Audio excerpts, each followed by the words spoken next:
तो 2 हफ्ते की वेट के बाद फाइनली फ्रॉम का एपिसोड 6 आ चुका है। ये एपिसोड भाई थोड़ा फिलर एपिसोड था सच बताऊँ तो, पर लेकिन इस एपिसोड के अंदर कुछ इंपॉर्टेंट चीज़ हुई जिसके बारे में हम बात भी करेंगे आगे वीडियो में।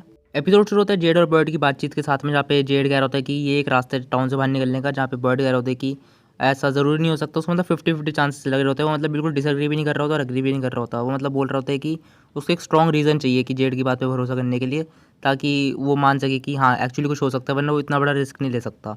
जेड बोलता है कि अगर वो उन बच्चों की हड्डियों से कुछ रिलेटेड हो सकता है, जहाँ पे उनसे ही वो बाहर निकल सकता है, मतलब कुछ ना कुछ ऐसा कुछ हो सकता है उनके बच्चों की हड्डियों से रिलेटेड, तो उनको वहाँ जाना चाहिए। तो बॉयड बोलता है कि नहीं यार ये बहुत बड़ा रिस्क है।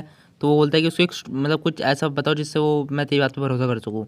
तो जेड बोलता है कि अगर उसको कॉलोनी हाउस के नीचे वाला गेट दिखा दे बेसमेंट का, तो फिर क्या वो मान जाएगा। तो बॉयड बोलता है हाँ ठीक है, अगर वो तूने मुझे दिखा दिया तो मैं मान जाऊँगा। तो फिर वो जाता है कॉलोनी हाउस के बेसमेंट में, जहाँ पे उनको कुछ नहीं दिखता, वहाँ पे बस एक दीवार लगी हुई होती है। और ये एक्चुअली काफ़ी शॉकिंग सीन था भाई, क्योंकि हमने देखा था पिछले एपिसोड में कि उसको उसके ड्रीम में दिखता भी है वो दरवाज़ा, पर लेकिन और उसको ट्रेलर में भी दिखता है कि उनको मिल चुका है दरवाज़ा, पर यहाँ पे वो दरवाज़ा था नहीं। तो यहाँ पे उन जेड के लिए भी काफ़ी शॉकिंग सीन था भाई, कि वो इस पर विश्वास नहीं कर पा रहा होता और वो बोलते भी कुछ ना कुछ इसके रिलेटेड हो सकता है, पर बॉयड इसकी बात पे भरोसा नहीं करता और मतलब इसको नहीं मानता।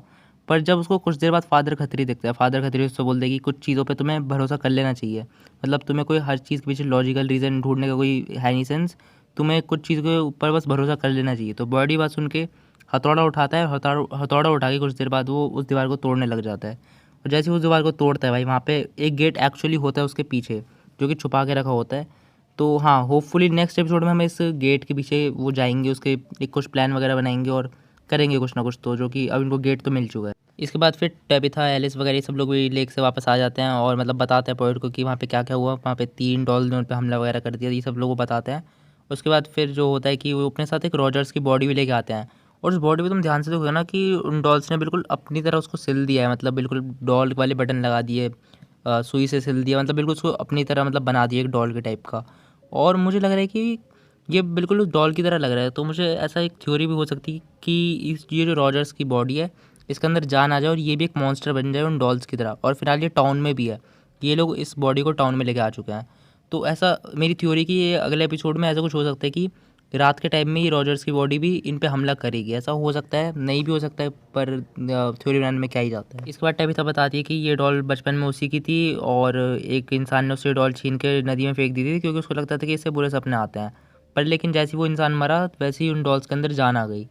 तो यहाँ पे कैनी कहता है कि सैरा ने उसको एक बार बताया था कि उसका जो भाई था नेथन, वो कहता था कि ये जो शहर के जितने भी लोग मरते हैं, उनका जो डर है वो इस शहर का पार्ट बन जाता है, और मतलब कुछ मॉन्स्टर टाइप इनके लिए कुछ बन जाता है इस शहर का डर।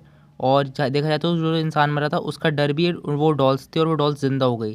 तो इस बात को मतलब ये थ्योरी एक्चुअली मेरे सेंस बनाती भी है कि इनका जो डर है वही इस शहर का पार्ट बन जाता है। ऐसा हो सकता है, डेफिनेटली ऐसा हो सकता है। मुझे ये थ्योरी काफ़ी सही भी लगी। तो बाकी देखते हैं क्या होता है आगे। पर लेकिन इस बात को डोना को इस बात से सुन के भाई हार्ट अटैक आ जाता है। और ये एक्चुअली काफ़ी इमोशनल सीन था, और मुझे लग भी था कि डोना अब मरने वाली है, पर ऐसा होता है नहीं। एक्चुअली यहाँ पे बॉयड काफ़ी कोशिश करता है उसको ज़िंदा करने की। सब लोग तो हार मान लेते हैं, पर एक्चुअली बॉयड उसको बचा लेता है वहाँ पे। और फिर थोड़ी देर बाद उसको होश भी नहीं आ रहा, तो मुझे लगता है कि कोमा वगैरह में ऐसा कुछ जाएगी, पर लेकिन ऐसा कुछ होता है नहीं, वो बच जाती है, होश में भी आ जाती है एपिसोड के एंड में। तो डोना बच जाती है भाई, क्योंकि मुझे पिछले एपिसोड में भी लग रहा था डोना मरेगी, इस एपिसोड में तो लग ही रहा था मरेगी, पर ऐसा कुछ होता है नहीं, वो बच जाती है डोना। और एक्चुअली डोना का इतनी जल्दी मरना सेंस भी नहीं बनाता। वो काफ़ी मेन कैरेक्टर है इस पूरी सीरीज़ की, तो एक्चुअली उसको काफ़ी बड़ी इंपॉर्टेंट डेथ मिलनी चाहिए। तो इतनी जल्दी वो नहीं मारेंगे डोना को, मुझे लगता है कुछ इंपॉर्टेंट जगह ही मारेंगे। इसके बाद जो सोफिया होती है वो हेनरी को देखती है सिर्फ स्टेशन में, जो कि येलो सूट को देख रहा होता है। उसके बाद वो उससे बातचीत वगैरह करती है, फिर उसके बाद ड्रिंक करने लग जाती है। फिर दोनों ड्रिंक करते हैं, ऐसी थोड़ी बहुत बातचीत करते हैं। वो उसको और ड्रिंक बनाती है, पर लेकिन जो सोफिया होती है वो जानबूझ के अपना हाथ काट लेती है, उसके अंदर से खून निकाल लेती है।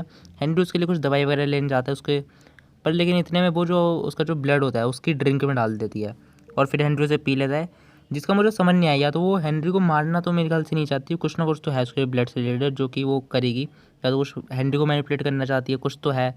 पर वो कुछ ना कुछ तो करना चाहती है, वरना वो बेवजह भाई अपना ब्लड उसके ड्रिंक में तो नहीं डालेगी। उसने कुछ ना कुछ तो सोच के डाला होगा, तो मुझे लगता है कुछ ना कुछ तो होगा रीज़न। मारना तो मेरे ख्याल से उसका रीज़न है नहीं, कुछ और रीज़न है उसका। इसके बाद फातिमा का जो गोलम है वो ऑलमोस्ट बन के अब रेडी हो ही चुका है, और इसका डिज़ाइन भाई मुझे कुछ ज़्यादा खास लगा नहीं। मुझे लगा तो कुछ बढ़िया सा बनाएगी, पर ऐसा कुछ बनाया है नहीं इसने। पर इसने यही बताया कि इसको ताकि डर न लगे इसने ऐसे ही बनाया, क्योंकि बचपन में ऐसी कहानियाँ भी सुनती थी जिससे डर नहीं लगता था इसे। तो इसने वही गोलम बनाया है। तो हाँ, बाकी इसीलिए बनाया, बाकी मुझे लगता तो भी है नहीं कि इसके अंदर कोई मॉन्स्टर वगैरह आएगा। बाकी देखते हैं आगे भाई इसका क्या होता है गोलम का, इसका पूरा सीन। इसके बाद जो जूली होती है वो सारा से माफ़ी मांगती है कि अब उसको भी रियलाइज़ हो चुका है इस जगह की ये जो जगह इसकी बुरी चीज़ है उसको मतलब मैनिपुलेट करती हैं और मतलब उनसे अजीब-अजीब काम करवाती है। वो सारा को इस चीज़ से माफ़ी मांगती है क्योंकि अब वो उसके साथ भी खुद भी ऐसा हो चुका है जो वो मानती है ऐसा। तो वो सारा से माफ़ी मांगने जाती है, फिर दोनों एक जगह दीवार पे पेंट वगैरह करने लगते हैं। इन दोनों के बीच थोड़ी बहुत बातचीत होती है, दोस्ती होती है। ये सब ये होता है इन दोनों के बीच। और बाकी जूली बताती है कि उसको ऐसा लगा था कि वो पास्ट में जाके बचा सकती है इसको, अपने डैड को, पर लेकिन ऐसा कुछ होता है नहीं। तो वो कहीं न कहीं गिव अप कर चुके हैं इस चीज़ से। पर मुझे लगता है आगे जाके वो दोबारा इस चीज़ पे काम करेगी। पर जो मुझे यहाँ पे एक चीज़ लगी, जहाँ पे जो जूली है मतलब वो दोबारा ट्रस्ट करने लगी है सारा के ऊपर। पर जो सारा है वो सोफिया की बातों में आके जो बुरे काम को दोबारा करने लगी है। बुरे काम तो नहीं, मतलब उसकी बात मानने लगी है। पर ऐसा हो सकता है अगर वो सारा से दोबारा कुछ बुरा काम करवाए जिससे जूली का ट्रस्ट दोबारा टूटे, जो कि देखना काफ़ी मज़ेदार बात रहेगी अगर ऐसा कुछ आगे होता है तो। तो बाकी हाँ, यही था ये एपिसोड। बाकी इस एपिसोड में ज़्यादा कुछ खास तो हुआ नहीं, इन लोगों की बातचीत वगैरह हुई। और बाकी देखते हैं अगले एपिसोड में क्या पता है बिल्डअप हो थोड़ा सा एपिसोड का। बाकी देखते हैं अगले एपिसोड में क्या होता है। बाकी तुम बताना अगले एपिसोड के लिए थ्योरीज कमेंट में। वीडियो पसंद आए तो लाइक कर देना, सब्सक्राइब कर देना चैनल को। मैं लोगों तुमसे अगली वीडियो में, जब तक के लिए बाय बाय।